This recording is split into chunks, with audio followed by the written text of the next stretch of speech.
Olá pessoal, estou aqui com vocês para mais uma das nossas aulas e hoje nós vamos falar da calorimetria. Nós vamos definir o calor, vamos aprender como se calcula esse calor, né? As modalidades do calor, o calor sensível, o calor latente e vamos começar com a definição do calor. Observe então o visual que eu fiz para definir esse calor. Olha, nós temos aí uma fogueirinha, essa fogueirinha transmite uma energia térmica que vai até esse corpo, esse bloco que está aí do lado. Essa energia térmica transitando entre a fogueira e esse bloco, nós chamamos de calor. Então, calor é energia térmica transitando de um local de maior para um local de menor temperatura. Bom, observem que, quando nós temos essa transmissão de energia térmica, ocorre que um dos corpos pode sofrer aquecimento. E esse aquecimento pode chegar a atingir a mesma temperatura do emissor de calor, né? Aquele que está emitindo a energia térmica. Então, observem essa nova tela. Tem o corpo A com uma temperatura θA, temperatura de A maior que a temperatura de B, e observem que o A está emitindo sua energia térmica para o B. Ele está mais quente e transmite energia térmica para o corpo B. Essa energia térmica que está transitando entre os corpos A e B é o que nós chamamos de calor. Conforme o A vai perdendo essa energia para o B, a temperatura do A vai diminuindo. Consequentemente, conforme o A recebe essa energia térmica, sua temperatura vai aumentando. De modo que vai haver um momento em que as temperaturas de A e B são exatamente iguais. É quando se atinge aí o chamado equilíbrio térmico. Então nós temos aí a temperatura de equilíbrio. Quando as temperaturas dos corpos A e B se igualam, essas temperaturas chegam a um único valor, nós dizemos que se atingiu o equilíbrio térmico. Bom, então vocês viram aí a definição clara do calor. Agora, esse calor pode provocar uma mudança de estado no corpo, como simplesmente pode alterar a temperatura desse corpo.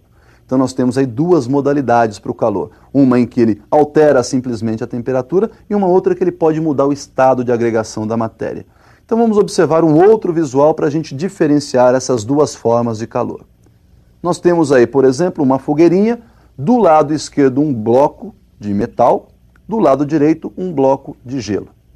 Observe então que o fogo aí está fornecendo calor, né, irradiando o calor em sua volta, parte desse calor absorvido pelo metal, parte do calor absorvido pelo gelo. Bom, observe que esse fogo vai aquecer o metal, portanto no metal ocorrerá uma variação de temperatura, enquanto que o gelo vai sofrer uma mudança de estado, vai derreter o gelo. Então olha lá, só confirmando, calor que muda a temperatura, que varia simplesmente a temperatura, calor sensível. Calor que muda o estado físico, calor latente. Bom, nós vamos então agora fazer o seguinte, nós vamos definir algumas grandezas para chegarmos ao cálculo do calor sensível e depois ao cálculo do calor latente. A primeira grandeza que nós vamos definir é a capacidade térmica ou capacidade calorífica de um corpo. A capacidade calorífica mede a quantidade de energia que esse corpo necessita para ter sua temperatura elevada de 1 grau. Observe então como fica essa definição. Nós temos um corpo antes de receber calor a uma temperatura θ1, depois que ele recebeu uma certa quantidade de calor, ele passou a ter uma temperatura θ2, ou seja, sofreu uma variação de temperatura. Então, como eu já disse, capacidade mede a energia que esse corpo precisa para ter alterado a sua temperatura em 1 grau. Portanto, ele mede a quantidade de calor recebida em função da sua variação de temperatura. Percebam que essa capacidade térmica também depende da massa desse corpo. Se eu tenho uma quantidade menor de massa, eu preciso de uma quantidade menor de calor para variar a temperatura. Se eu aumento a massa, eu vou precisar de mais energia, de mais calor para variar aquela temperatura de uma mesma intensidade. Portanto, está vinculada à massa. E também está vinculada à substância que compõe esse corpo. As substâncias, elas se comportam de maneiras diferentes, ou seja, tem substâncias que são melhores condutores, outras que são piores condutores ou até isolantes térmicos. Então, depende também da substância. Então, segunda definição da capacidade calorífica, C, capacidade calorífica, é dada pelo produto da massa desse corpo e pelo calor específico sensível, que é uma constante característica de cada material. Então, nós definimos aí a capacidade térmica ou capacidade calorífica e nós vamos verificar então as unidades que a gente vai utilizar aí para representar essa grandeza. Observe um quadro de unidades então. Nós temos aí um sistema internacional, a unidade da quantidade de calor, que é aquele Q, é dada em Joule, a unidade da temperatura é dada em Kelvin no sistema internacional, e a unidade da capacidade térmica então será Joule por Kelvin. Já uma unidade que nós utilizamos aí na calorimetria, é a mais usada inclusive, a quantidade de calor é dada em calorias. A unidade da temperatura nós vamos utilizar a escala Celsius e a unidade da capacidade térmica então será caloria por graus Celsius. Bom, pessoal, dessas duas definições de capacidade térmica, nós podemos unificar essas equações e obter lá o que nós chamamos de cálculo da quantidade de calor sensível. Vamos observar então a demonstração dessa equação que permite calcular a quantidade de calor sensível. Olha, nós temos a capacidade térmica como sendo então a relação entre quantidade de calor e variação de temperatura. Multiplicando membro a membro essa equação por variação de temperatura, nós temos C vezes Δθ, capacidade vezes variação, igual a Q sobre Δθ, calor sobre Δθ, multiplicado ainda pelo mesmo Δθ, que é a nossa variação de temperatura. Simplificando então o segundo termo, nós temos que a quantidade de calor é dada pelo produto da capacidade térmica por variação de temperatura. Nós vimos lá na segunda definição de capacidade térmica que ela é dependente da massa e do calor específico sensível da substância. Então nós podemos substituir aí a capacidade térmica por MC, massa vezes calor específico sensível. Daí então nós chegamos à equação fundamental. Quantidade de calor é o produto da massa pelo calor específico sensível e ainda pela variação da temperatura. Bom, as unidades que nós vamos usar aí para esse calor específico sensível no sistema internacional seria o Joule por quilograma e Kelvin, né? E Kelvin na escala Kelvin para o sistema internacional. Na unidade prática, nós usamos aí a caloria por grama e graus Celsius. Bom, falamos de caloria. O que vem a ser essa caloria? Essa unidade de caloria foi definida e nós vamos aproveitar então a definição da caloria para também calcularmos o calor específico sensível da água. Observe então essa definição de caloria e o cálculo do calor específico sensível da água.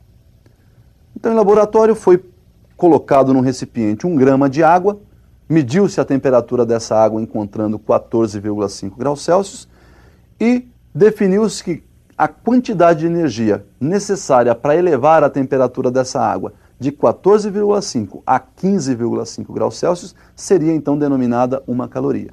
Então assim definiu-se a caloria. Caloria é a quantidade de energia necessária e suficiente para elevar de 1 grau Celsius a temperatura de 1 grama de água.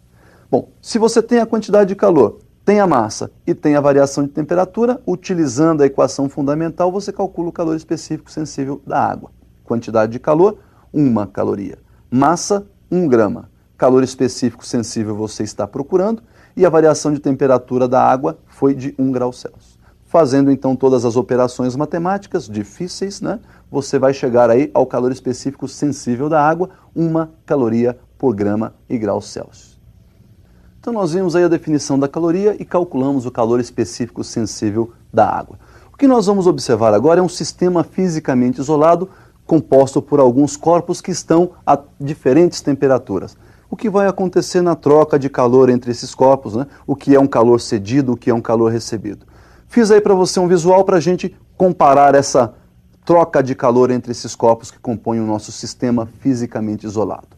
Nosso sistema físico isolado termicamente, então, é composto aí por alguns corpos. Eu coloquei 5 corpos aí dentro do nosso sistema. Nós temos corpos mais quentes, outros menos quentes, ou seja, corpo quente e outro frio, diversas temperaturas. E nós temos aí, então, calor cedido e calor recebido. Quando o corpo cede calor, sua temperatura diminui. Sua variação de temperatura é negativa, consequentemente, o seu calor é cedido, é negativo. Se o corpo recebe calor, sua temperatura se eleva. Se então a temperatura se eleva, nós temos aí uma variação positiva e o calor recebido então é positivo. Perceba que todo o calor cedido dentro do sistema será recebido também dentro do sistema, uma vez que ele está isolado termicamente. Então nós podemos dizer que o somatório do calor cedido é exatamente igual ao somatório do calor recebido. Como esses calores cedido e recebido têm os mesmos módulos, né? Lembrando que o cedido é negativo e que o recebido é positivo, quando somarmos todo o calor trocado dentro do sistema, esse somatório será igual a 0. Então, somatório do calor trocado no sistema igual a 0. Pessoal, então, visto aí o nosso balanço energético, esse sistema termicamente isolado, visto o calor sensível, vamos falar um pouquinho das mudanças de estado. Estado sólido, estado líquido, estado gasoso. Como é que a gente faz para transformar um corpo sólido em líquido, líquido em gasoso e assim por diante? Também preparei um visual para a gente entender melhor isso aí. Dê uma olhada no nosso visual. Mudanças de estado, nós temos um sólido que vai se transformar em líquido. Então nós fornecemos calor para o sólido e ocorre o que nós chamamos então de fusão. Ele passa do estado sólido para o estado líquido. Se continuarmos fornecendo calor a este líquido, ele vai se aquecendo até atingir a sua temperatura de ebulição ou vaporização. E vai passar então do estado líquido para o estado de vapor ou estado gasoso. Então, retirando um pouco de calor desse gás, eu posso fazer o processo inverso, transformar de gasoso para líquido, ou seja, nós vamos ter a condensação ou liquefação. Se tirarmos calor do líquido, ele volta a ser sólido, temos aí a solidificação, e existe ainda a possibilidade de transformarmos sólido direto para gás, ou seja, a chamada sublimação, o que acontece, por exemplo, com o gelo seco, com a naftalina, né? Passam do estado sólido direto ao estado gasoso. E do gasoso para o sólido também chamamos de sublimação ou ressublimação. É o caso do gás naftaleno, que volta a ser a naftalina, né? Também o gelo seco que passou do estado sólido para o gasoso pode, num processo aí, voltar do estado gasoso para o estado sólido. Bom, pessoal, então como nós vimos, essas mudanças de estado estão vinculadas a 3 leis importantes. Primeira lei, durante a mudança de estado a temperatura não se altera, ela se mantém constante. Segunda lei, durante a mudança de estado, se a pressão for alterada, a temperatura de mudança de estado também será alterada. Lembra da panela de pressão. Você muda a pressão, muda a temperatura de mudança de estado. Terceira e última lei. Toda substância tem as suas temperaturas próprias de mudança de estado. Cada substância tem uma temperatura própria para fusão e uma temperatura própria para ebulição. É óbvio que algumas substâncias não mudam de estado, elas se desintegram antes disso. Então ficam valendo essas 3 leis. Agora, quando o calor muda o estado físico, nós temos que calcular esse calor, porque ele agora não é mais sensível, é calor latente. Preparei uma tela para a gente calcular esse calor. Dê uma olhada. Olha lá, a quantidade de calor latente ela é dada pelo produto da massa e pelo calor latente, não tendo agora a variação de temperatura. Lembra da primeira lei? Durante a mudança de estado, a temperatura se mantém constante. Então nós temos aí massa multiplicada pelo calor específico latente. No sistema internacional, a unidade do calor é joule, nós já vimos, massa quilograma e o calor latente então será dado, né, o calor latente específico será dado em joule por quilograma. Unidade prática, o calor é dado então em calorias, a massa em grama e nós vamos usar aí para o calor específico latente a caloria por grama. O que nós tínhamos então para falar de calor era isso, pessoal. E por hoje é só, até o nosso próximo encontro.